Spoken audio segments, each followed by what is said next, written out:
Joining us now to analyze today's headlines is Robert Jensen. He is an author and a professor of journalism at the University of Texas at Austin. Hi, Bob. Hello, Sonali.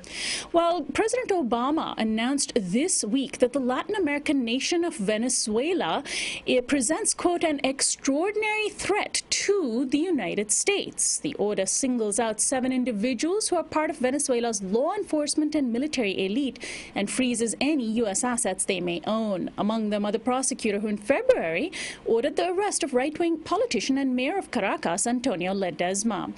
In response, the Venezuelan government of Nicolas Maduro ordered its highest-ranking diplomat to the U.S. back home.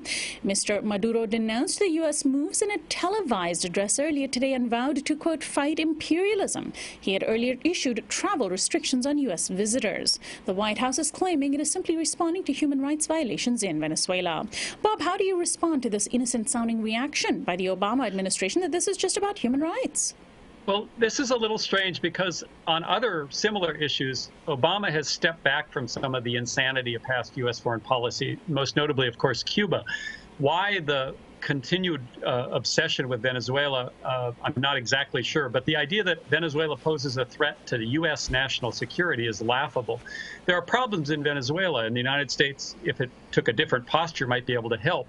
The drop in oil prices has exacerbated many of those problems. But the United States, in its constantly hostile position to Venezuela, is both making itself a laughingstock and, of course, not adding to progress in that country. And U.S. relations with Iran have also cooled just at a moment when they seem to be thawing. And we have Tea Party Republicans to thank for it. In the wake of Israeli Prime Minister Benjamin Netanyahu's controversial address to the U.S. Congress, warning against a U.S.-Iran anti-nuclear agreement, 47 Republican members of Congress have signed on to a letter.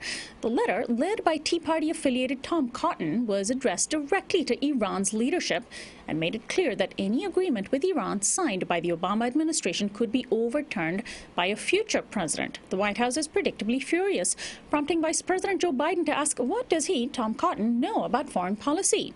Iran's Foreign Minister Mohammad Javad Zarif also responded, saying the letter was an indication that the U.S. was, quote, not trustworthy. He called the letter unprecedented and undiplomatic. Bob, some are saying this letter by Republicans borders on treasonous. What do you think? Well, let's talk about the letter first. It really has to be read to believed. These senators are educating, quote unquote, Iranian leaders about the U.S. constitutional system. It almost sounds like a kind of fraternity prank letter. It's really quite bizarre. Of course, it's appropriate for U.S. citizens to oppose policies they believe not to be in the interests of the U.S. public or the world.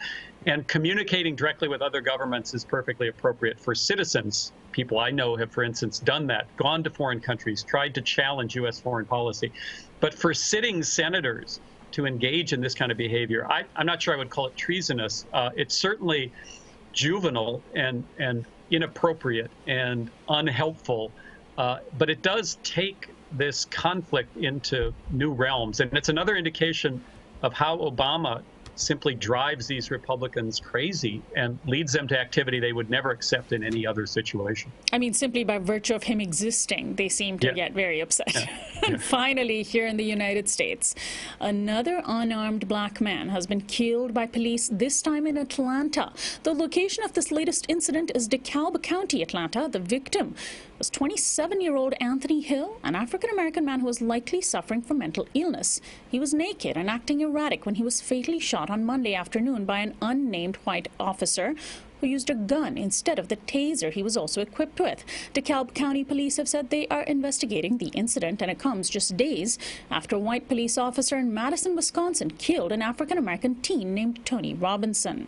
Despite these incidents turning into a weekly or sometimes daily occurrence, we will continue to report them, even though it sounds like we're reporting the same story over and over.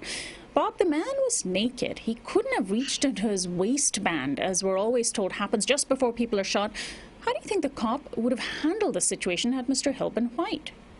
Well, we can't know in this specific situation, of course, but we can start to see the pattern. As you're pointing out, the pattern is now undeniable. The use of force, especially deadly force, in disproportionate ways against African Americans, this is now unquestioned. And in any given situation, you know, people who want to deny this pattern look for, as you point out, the one thing that might have justified the shooting. In this case, there appears to be no justification whatsoever. We can see that this is no longer the kind of issue that can be dealt with on a case-by-case basis. We hope the Justice Department is going to be even more forceful than it's been to date. But of course, public protests, public demonstrations of an unwillingness to accept this are just as important. So if the government does go forward, that's all to the good, but it's only going to happen if people continue to say this pattern is now overtly, undeniably racist, and we cannot accept it. Bob Jensen, always a pleasure to have you on. I want to thank you so much for joining us today.